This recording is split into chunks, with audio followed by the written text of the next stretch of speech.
Globally, 1 in 3 women experience physical or sexual violence in their lifetime, most often by an intimate partner or someone close to them. Mamta Kafle, a Nepali woman living in Virginia, USA and working as a registered nurse, was a victim of domestic violence at her home. In February 2024, the police were called to their home due to a report of disorderly conduct involving Mamta and her husband, Naresh. When the authorities arrived, Mamta informed them that her husband had seized her important documents, such as her passport and green card, and had even broken her phone. However, Mamta did not file any formal police report against Naresh. That same month, Mamta left her home for a few days and stayed at a friend's house after she reconciled with her husband, Naresh, and his parents. This incident aligns with another claim that, in February, both Naresh and his mother physically assaulted Mamta. In an interview, Mamta's mother told Mamta had informed her she was beaten. She told, "Naresh bit me, mother. I will stay at my friend's place. I have already told Naresh and my in-laws will take care of my baby." The exact reasons for the arguments between Mamta and Naresh are likely only known to the Bhatta family, as is the extent of the violence inflicted upon Mamta. However, after this incident, Naresh reportedly apologized to Mamta and brought her back home. Following the February altercation on July 31st, 2024, Mamta, a 28-year-old nurse, suddenly disappeared without a trace. Since then, Mamta has not been in contact with anyone and her phone has remained switched off, only going to voicemail. Mamta was a loving mother, daughter, and a healthcare professional. Her sudden disappearance has left her family, friends, and the broader Nepali community in shock and deep concern. As of the creation of this video, Mamta Kafle still remains missing. Could she return? There's a possibility, but it seems very slim.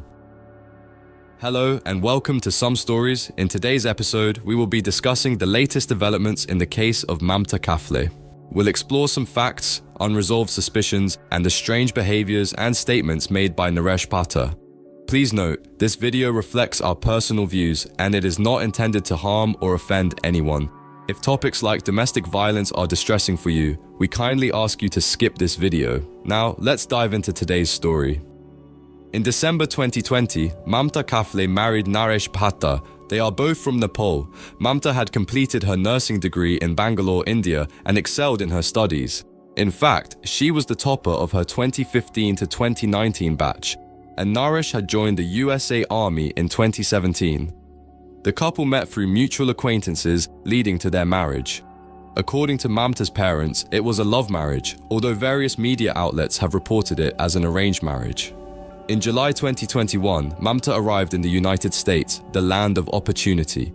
Before she went missing, she recently had started as a nurse at UVA Health Prince William Medical Center. In August 2023, a new chapter began in Mamta's life as she gave birth to a beautiful daughter whom we'll refer to as Mini Mamta to protect her privacy. In September 2023, Mamta, Naresh, and Mini Mamta moved into a new house in Manassas Park, Virginia. Naresh later also bought a new car, a Tesla.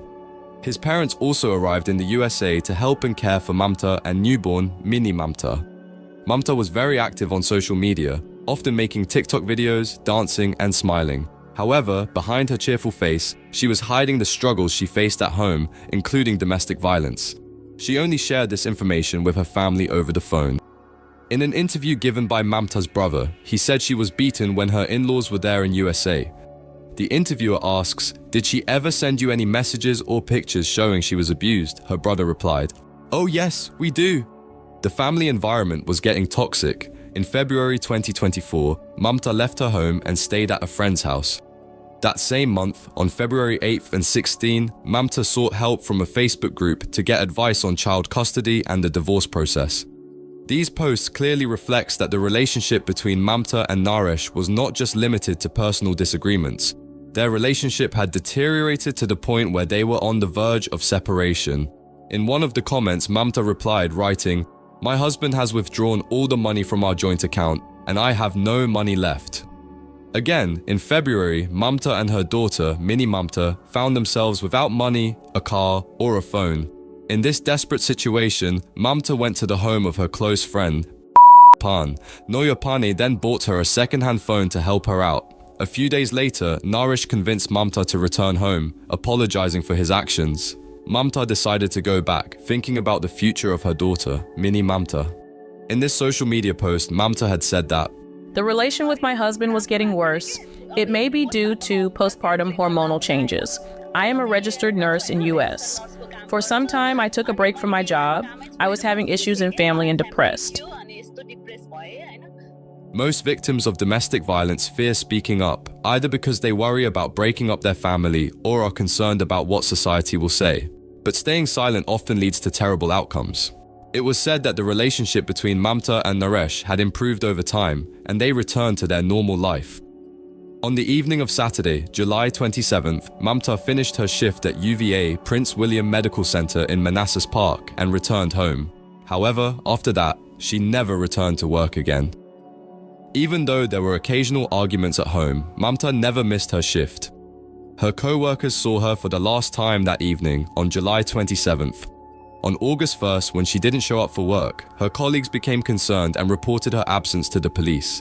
The police went to the Bata residence on August 2nd for a wellness check and spoke to Naresh about Mamta. Naresh informed the police that everything was fine and mentioned that Mamta had left home too, 3 times before as well. He told them she might have gone to visit relatives in Texas or New York. The police believed Naresh's statement and left, even though Mamta had no close relatives in either Texas or New York.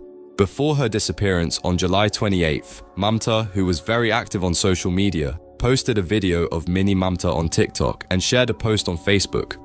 She last spoke with her mother on the evening of July 29th.